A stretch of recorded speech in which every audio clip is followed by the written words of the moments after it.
नमस्कार दोस्तों, आज के इस वीडियो में मैं आप सभी लोगों को एक ऐसे श्रापित ग्रंथ के बारे में बताने वाला हूं जिस श्रापित ग्रंथ को पढ़ने वाला आज तक जिंदा ही नहीं बचा। जी हां दोस्तों, मैं बात करने वाला हूं इस श्रापित ग्रंथ का नाम है नीलावंती ग्रंथ। दोस्तों, नीलावंती ग्रंथ को एक नीलावंती नाम की यक्षिणी ने लिखा था, लेकिन लिखने के बाद किसी कारणवश श्राप दे दिया था कि जो भी व्यक्ति इस ग्रंथ को बुरी नियत से पढ़ेगा उसकी मृत्यु हो जाएगी। वहीं जो व्यक्ति नीलावंती ग्रंथ को अधूरा पढ़ेगा वह पागल हो जाएगा और उसका मानसिक संतुलन बिगड़ जाएगा। दोस्तों, जी हाँ, इसी कारणवश भारत सरकार ने इस ग्रंथ को भारत में बैन कर रखा है। जी हाँ दोस्तों, कहानी में आगे बढ़े इससे पहले यदि आप हमारे चैनल पर नए हो तो चैनल को जल्दी सब्सक्राइब करके बेल आइकन पर प्रेस कर दीजिए। दोस्तों, यह बहुत समय पहले की बात है। उत्तर प्रदेश के एक छोटे से गांव में एक आदमी था। उसकी एक पत्नी और एक छोटी सी बच्ची थी। जब वह बच्ची 5 वर्ष की हुई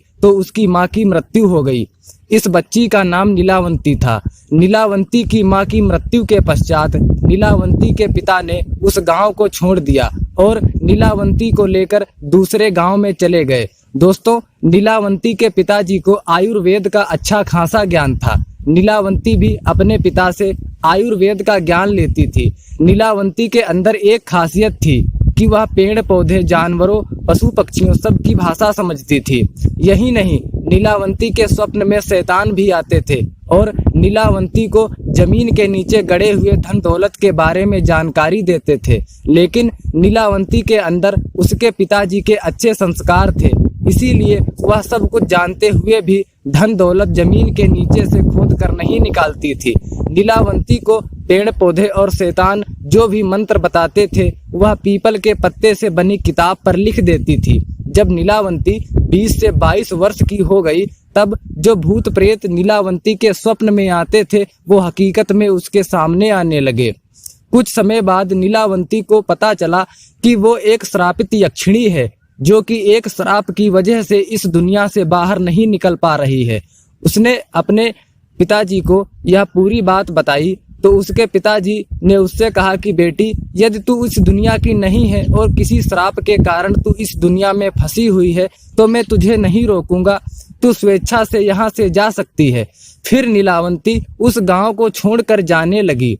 रास्ते में उसे एक व्यापारी मिलता है। नीलावंती उस व्यापारी से दूसरे गांव में जाने के लिए कहती है क्योंकि नीलावंती को एक अच्छी आत्मा ने बताया था कि यहाँ से 35 मील की दूरी पर तुम्हें एक गांव मिलेगा और उस गांव में तुम्हें एक बरगद का पेड़ मिलेगा। वहीं से तुम्हें अपनी दुनिया में जाने का रास्ता मिलेगा। इसके अलावा तुम्हें अपने रक्त के साथ साथ पशु पक्षियों की भी बलि देनी होगी। इसी को ध्यान में रखते हुए वह नीलावंती उस व्यापारी से उस गांव में चलने के लिए कहती है।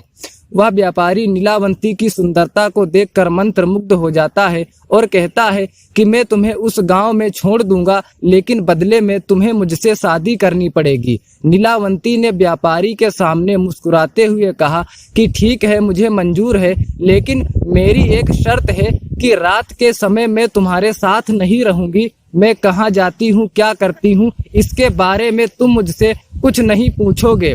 व्यापारी ने कहा ठीक है, मुझे मंजूर है। उसके बाद वह व्यापारी नीलावंती को अपनी बैलगाड़ी में बिठाकर उस गांव में ले जाता है। फिर शर्त के अनुसार नीलावंती ने उस व्यापारी से विवाह कर लिया। रात के समय नीलावंती प्रतिदिन बरगद के पेड़ के नीचे तंत्र मंत्र करने के लिए चली जाती थी। वहां पर वो अपना रक्त और पशु पक्षियों की भी बलि चढ़ाती थी।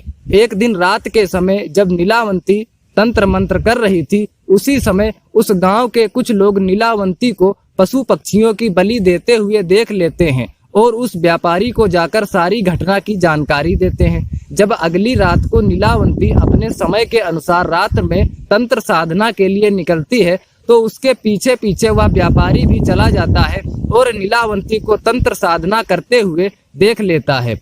अगले दिन नीलावंती के स्वप्न में शैतान आता है और उससे बताता है कि नीलावंती, कल जब तुम तंत्र साधना के लिए बरगद के पेड़ के नीचे जाओगी, उसी समय बरगद के पेड़ के बगल से जो नदी बहती है उस नदी में तुम्हें एक लाश बहती हुई दिखाई देगी। उस लाश के गले में एक ताबीज होगा, तुम्हें उसे खोल लेना है गले से ताबीज को निकालने के बाद उसी नदी में तुम्हें एक नाव पर सवार आदमी मिलेगा।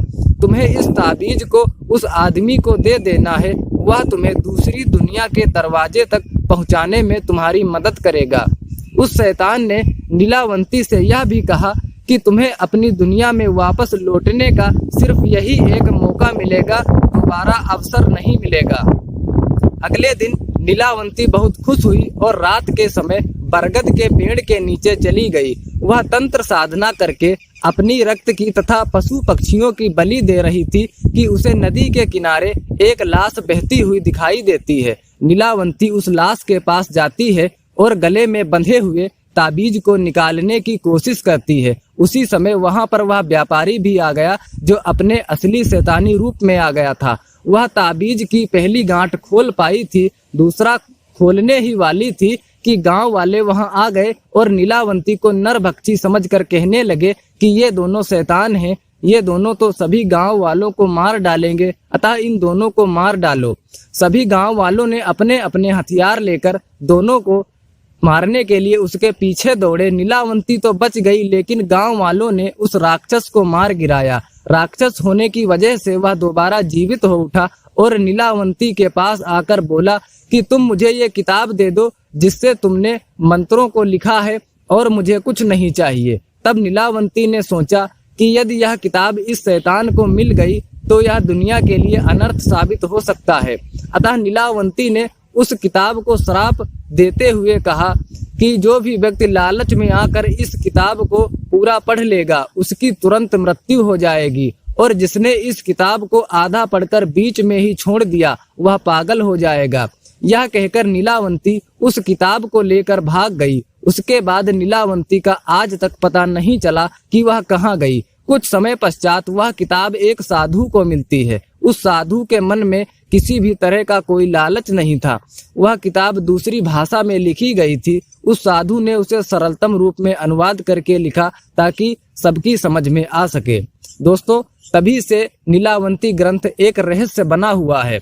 जी हाँ दोस्तों, नीलावंती ग्रंथ के बारे में दी हुई यह जानकारी आप सभी लोगों को कैसी लगी वीडियो में कमेंट करके बताना ना भूलें। और यदि आप हमारे चैनल पर नए हों तो चैनल को जल्दी से सब्सक्राइब करके बेल आइकन पर प्रेस कर दीजिए, क्योंकि मैं इस चैनल पर इसी प्रकार के रहस्यमयी वीडियोज लाता रहता हूं। तो दोस्तों, चैनल पर नए हों तो चैनल को जल्दी से सब्सक्राइब करके बेल आइकन पर प्रेस कर दीजिए। धन्यवाद।